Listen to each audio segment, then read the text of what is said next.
"You're not coming to the wedding, Mom." Texted coldly. "Lily's family doesn't want you there." I smiled and texted back, "So you chose status over blood."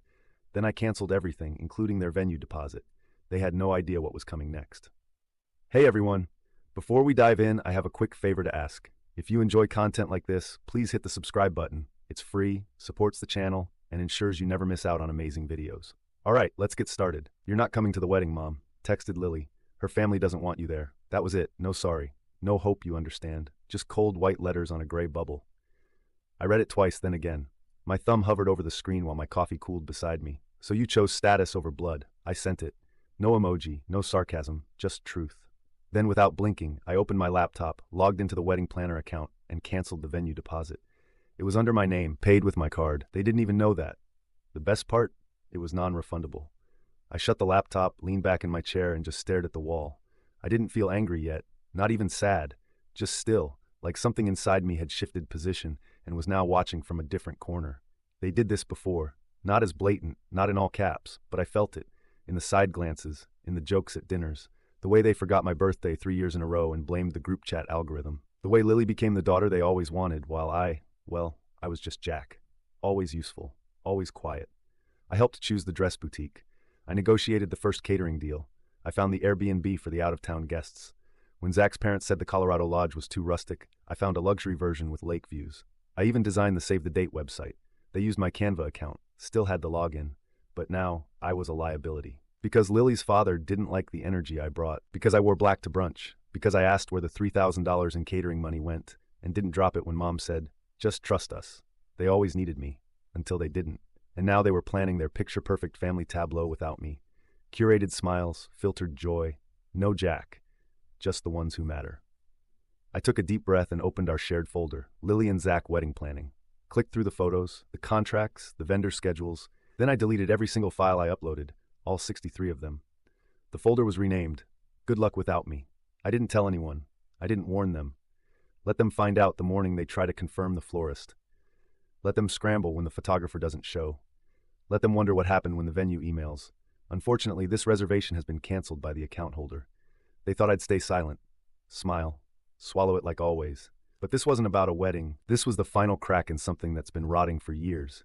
This was them handing me the scissors and expecting me not to cut the string. They wanted me gone. Wish granted. They just didn't know I'd take everything with me when I left, and I was just getting started. If you ask them, I was always the dramatic one, the one who overreacted, who read into things too much. But let me walk you through how I became that guy. Let's rewind to 6 months ago. It was a Friday night. Lily called me in tears. Zach had gotten laid off. The apartment they rented downtown was 3 months behind.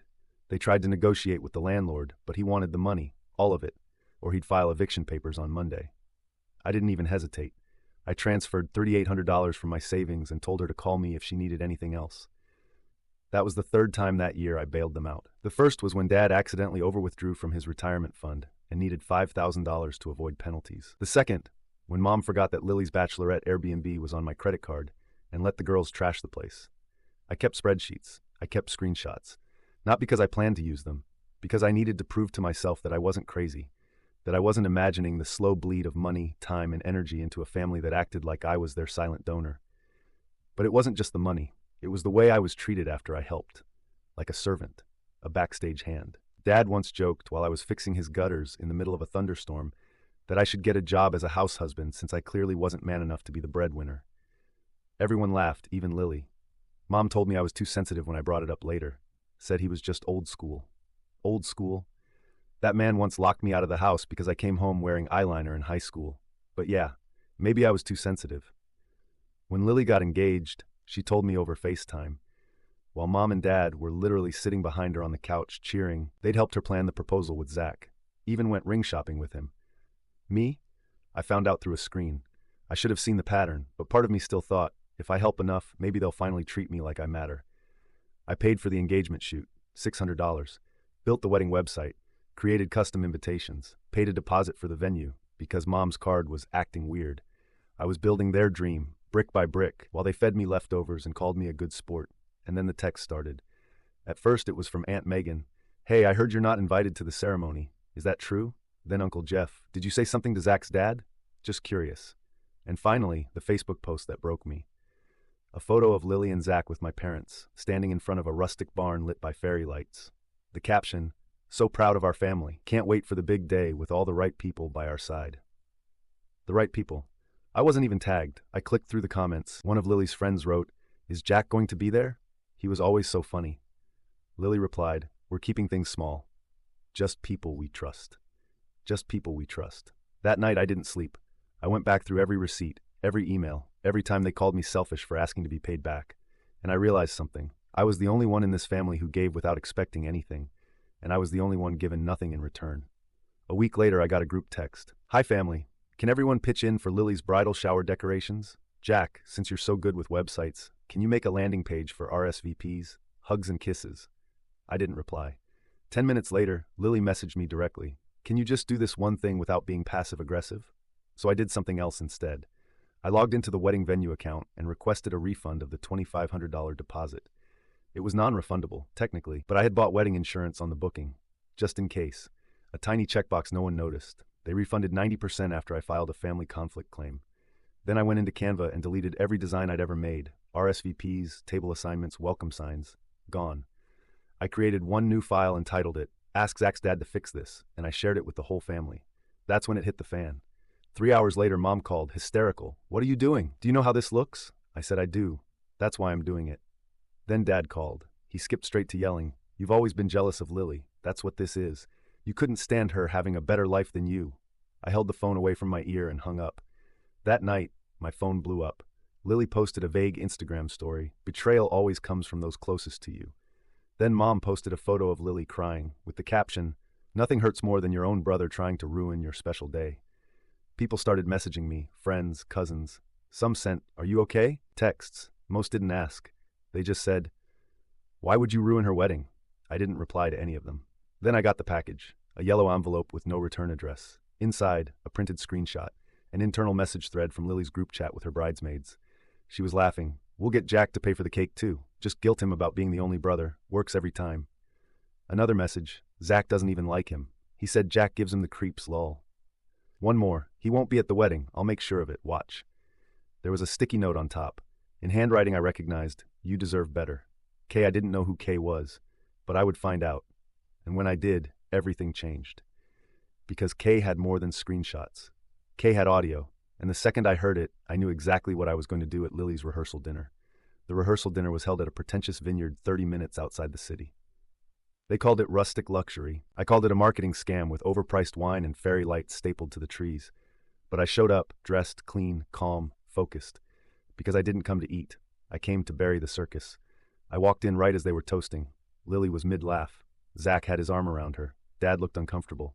Mom avoided my eyes. They didn't expect me to come. That much was obvious. I was supposed to be the villain in their script, the bitter brother who ruined everything and couldn't let go. But I wasn't bitter. I was done. I walked straight to the front of the room. "Sorry to interrupt," I said, tapping a glass. Conversations froze. Someone chuckled awkwardly. Lily frowned. I pulled a small speaker from my jacket and placed it on the table. Then I held up a flash drive. Zach stood up. "What are you doing?" I looked at him. "Giving you exactly what you deserve." I clicked play. Speaker. Volume. A girl's voice. Lily, laughing. "We'll get Jack to pay for the cake too. Just guilt him about being the only brother. Works every time." The silence snapped. Mouths opened. Someone gasped. A fork clattered. I didn't flinch. Another voice. Another message. "Zach doesn't even like him. He said Jack gives him the creeps. LOL. Zach turned white. Lily lunged for the speaker. I stepped in front of it. "Sit down." It wasn't a request. Then came the final clip. Lily again, low and smug. "He won't be at the wedding. I'll make sure of it. Watch." I hit pause. Looked around the room. "Any questions?" Zach opened his mouth, then shut it again. My father stood up, furious. "You think this is appropriate? You think this?" "Sit down," I snapped. And for the first time in my life, he did. I turned to Lily. "I spent over $11,000 on this wedding. I designed your website, negotiated your venue, and paid your florist. I did it because I thought, stupidly, that this was family." Lily was shaking. Her mascara ran down one cheek. "You don't understand." "No," I said. "You don't. You never did. You didn't want a brother. You wanted a wallet." Then I pulled out the folder. Hard copies, screenshots, all the texts from her mom and dad, the PayPal receipts, the invoices I paid, the ones I saved when they forgot, the group chat where Lily called me the family's free wedding planner. I passed them to Zach. "You still want to marry her?" I asked. He stared at the pages, no answer. Then someone stood up from the back. A woman in a gray coat. She had a badge around her neck and a phone in her hand. "Hi everyone, sorry to intrude," she said. "I'm Kristen. Jack and I used to work together. I also run a digital forensic agency. Jack asked me to verify some files." She looked at Lily, and to confirm they weren't deepfakes. She held up her phone. "This audio, it's 100% authentic. No edits, no splices, pulled from a WhatsApp backup. Linked to your old number. Don't worry, I have the metadata too." Lily's mouth dropped open. Mom gasped. "Is this a joke?" Dad barked. Kristen smiled. "Not even a little." Then came the twist. Zach turned to Lily. "You told me Jack said those things to you, that he threatened you, that he was unstable." He held up the printouts. "You lied." She reached for his arm. "No, Zach, don't touch me." Then the room erupted. My aunt stood up and started yelling. Someone knocked over a glass. My mother tried to say something but choked. And through it all, I just stood there, quiet, calm, watching it burn. When the chaos hit its peak, I raised my voice one last time. "I'm not coming to the wedding. You already made that decision, but now you can do it without my money, my help, or my silence." I turned to my parents. "You cut me out the moment you realized I wouldn't play the puppet anymore, so I'm cutting the strings too." And then, just as I turned to leave, Zach spoke. "I'm calling it off," he said, loud, clear. Lily screamed, a shrill, sharp noise that cut through the air like glass. "You can't do this here."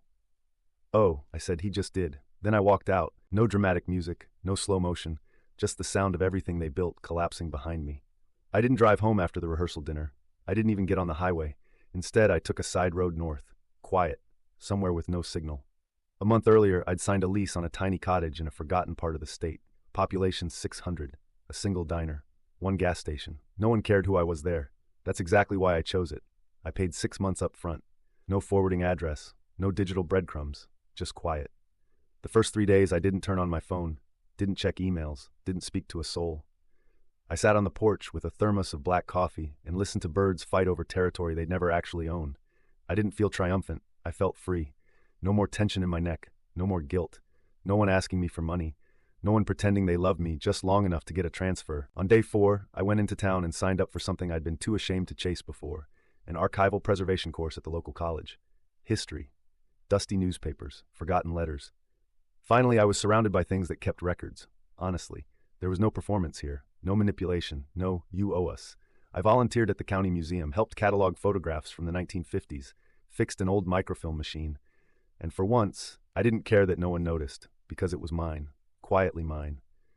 The messages started showing up about a week later. Old Gmail inbox linked to my emergency phone. I didn't read the first few, but the subject line said enough. "Can we just talk? You went too far. We're still family." Then came the blocked calls. Dozens. I left the phone off. They weren't trying to make peace. They were trying to reset the game. What scared them wasn't the evidence. It was the silence. They couldn't handle not knowing what I'd do next. Because for the first time ever, they weren't in control. 3 weeks later, a court notice was sent to my old apartment. Apparently, my father had tried to sell a portion of family property. What he didn't realize was that I'd locked the deed 2 years ago after he accidentally tried to remortgage it without my consent. I'd left it sitting in legal limbo, waiting. He triggered the clause himself. Result, his deal collapsed. His buyer walked, and he was hit with a fraud investigation. Not because I made it happen, because I didn't stop it. I didn't publish a blog, didn't post a dramatic expose, didn't send screenshots to the group chat. I just vanished. No birthday calls, no financial rescue, no maybe next time. And that was what truly destroyed them. Because narcissists don't fear consequences. They fear irrelevance. They fear a stage with no audience. One morning I walked to the post office. Not for letters, just a small package I'd ordered. Behind me in line, someone was talking on the phone. Said something like, "I heard Lily's fiancé walked out before the wedding even happened." Then apparently her brother disappeared, took all his money with him. I didn't turn around. I never made a statement, never clarified anything. I simply became unreachable. No address, no number, no access. They thought silence meant weakness. They didn't realize it was a choice, a quiet, surgical form of goodbye. Not with words, but with absence. The kind of absence that can't be manipulated. The kind that forces people to sit with the weight of what they did. They can't guilt me anymore. They can't call when the rent is late or the credit card is maxed. They can't pretend we're fine when they need another favor. Because there is no more we. There's just them, and a mailbox that says no message received. You know what's funny? When you finally walk away from the people who built their lives on top of you, they don't fall immediately. They just stand there, stunned, like someone turned off the sound and they can't find the volume button. That's what happened. After everything burned, after the rehearsal, after the calls, after the silence, they still believed deep down that I'd come back, because I always did. But this time, I didn't. I changed my number. Not just a SIM swap, new carrier, new country code, no forwarding, no auto reply, just nothing. I closed the joint account Dad had linked to me for emergencies, redirected my bank statements to a private digital vault, updated my medical POA, removed all family names. I even changed the emergency contact on my driver's license from Mom to nobody. They don't know where I live. They don't know where I work. They don't know if I'm in the state, the country, or even above ground. And that kills them. A month ago, I went back, just once. Not to the house, not to the vineyard. I drove by the wedding venue, the one I canceled. It was empty, abandoned. A for sale sign hung crooked on the front gate. A wilted bouquet lay crushed in the gravel. It felt right. I rolled down the window. The breeze smelled like rain and regret. Before I left, I did one thing. I walked to the mailbox beside the main entrance, slipped in a small envelope, no return address. Inside, a printout of the last invoice I paid for the wedding and a post-it note stuck on top. It read, "Thanks for nothing." I've stopped checking the old email, but every now and then I log in just to watch the flood. One unread message was titled, "Please just talk to us." I didn't open it. Another, "We don't know who you are anymore." That one made me smile. Because finally, they're right. I'm not the person who covered their bills at 3 a.m. I'm not the emergency contact. I'm not the wedding planner, the free therapist, the invisible sibling, or the guilt-ridden son. I'm just a guy with a different life now, one that they can't reach, can't taint, can't rewrite. I got a new mailbox last week. Metal, clean, lockable, one of those secure drop boxes that doesn't let anything back out once it's in. The technician asked me what name I wanted engraved on the plate. I said, "No name, just a message." So now, on a little brass rectangle just below the keyhole, it says, "This box does not accept apologies." And the silence I hear every day now, it's not loneliness, it's peace. Like today's story, a super thanks helps me keep bringing you the best daily content. Your support means I can keep doing what I love. Thanks for being awesome.